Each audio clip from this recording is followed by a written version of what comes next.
Welcome to Facts TV News, where everything is true. Death toll in massive Haiti quake jumps to 724, says government.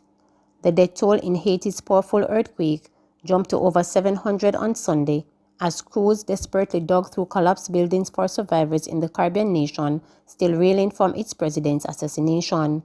At least 724 people were killed in the 7.2 magnitude quake that struck on Saturday about 100 miles to the west of the densely populated capital, Port-au-Prince, which was devastated in a massive 2010 quake.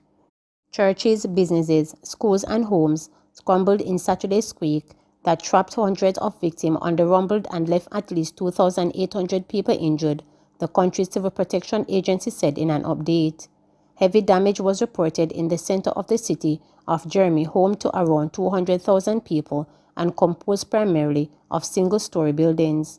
The damage in the city of Les Cayes also appeared to be significant, including the collapse of a multi-story hotel. Amid ongoing fear of aftershocks, virtually the entire population of that city spent Saturday night outdoors, sleeping in front of their homes or what was left of them. Rescue efforts could be hampered by Tropical Storm Grace, which is expected to bring heavy rainfall and possible flash floods to Haiti from late Monday, according to the U.S. National Weather Service. The United States and other nations swiftly pledged support, with President Joe Biden approaching immediate aid efforts. USAID head Samantha Power tweeted Sunday that her agency had deployed an urban search and rescue team to join its earthquake disaster response team in Haiti. She said the 65-person deployment was bringing specialized tools, equipment, and medical supplies to assist in search operations. Haiti's neighbor, the Dominican Republic, said it was shipping 10,000 food ration and medical equipment. Cuba and Ecuador dispatched medical or search and rescue teams. Mexico, Chile, Argentina, Peru, and Venezuela also offered help, while UN Chief Antonio Guterres said the United Nations was working to support rescue and relief efforts. Haitian Prime Minister Ariel Henry, who surveyed the damage via helicopter, declared a state of emergency for 1 month while calling on the nation to show solidarity and not panic. 28-year-old killed in Granville drive-by shooting.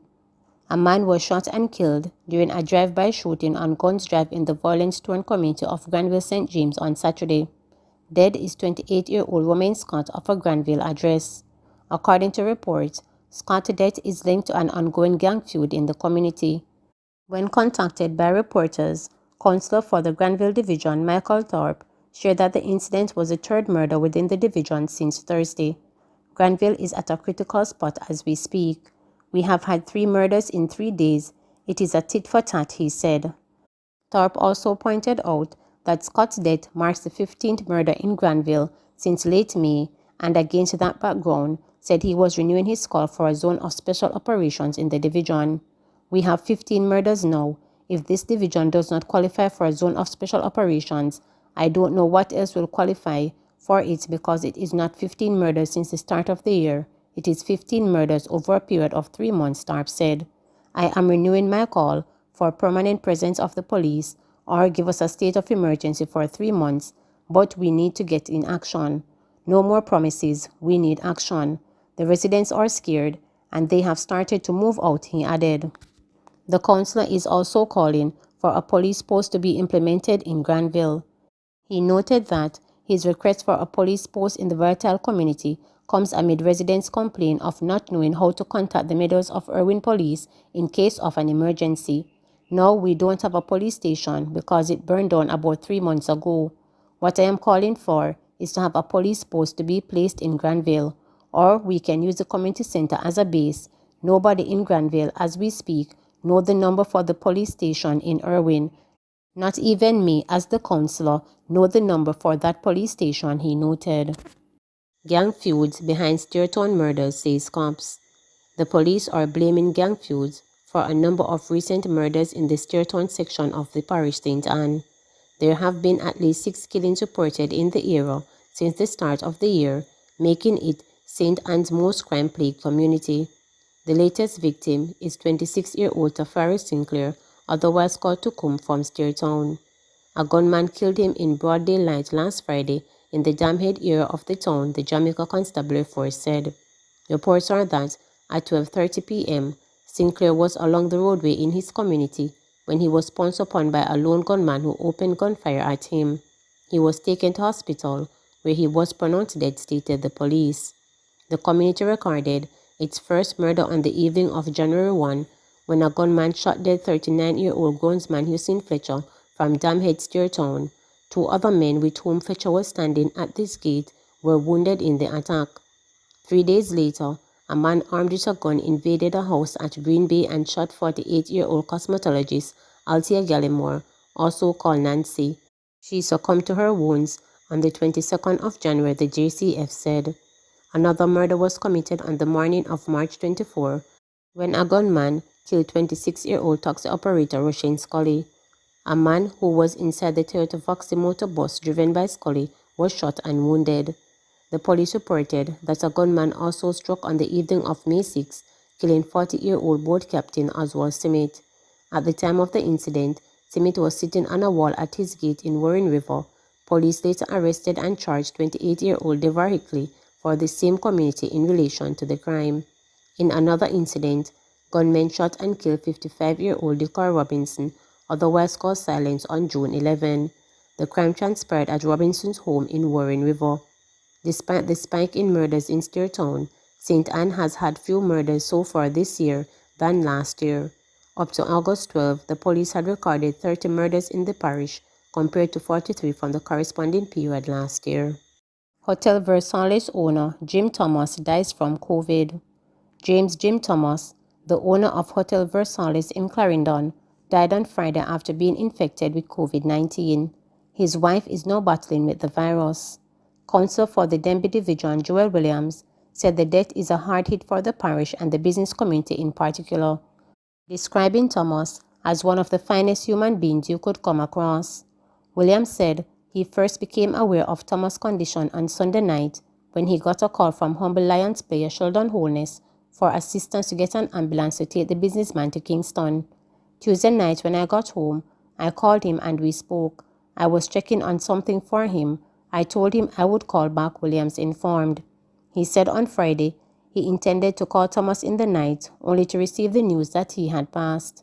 I know death is inevitable, but it is just difficult to accept that he is no longer here with us. I can't even find words to express my deep sense of loss, Williams continued. Thomas, a former student of Clarendon College, was also hailed by the South Florida alumni Kenzie Singh, who credited him for his devotion to his alma mater. Jamaican woman found dead inside Barbados home. Police investigators in Barbados are probing the death of a Jamaican woman whose body was found at her home in the eastern Caribbean island on Saturday.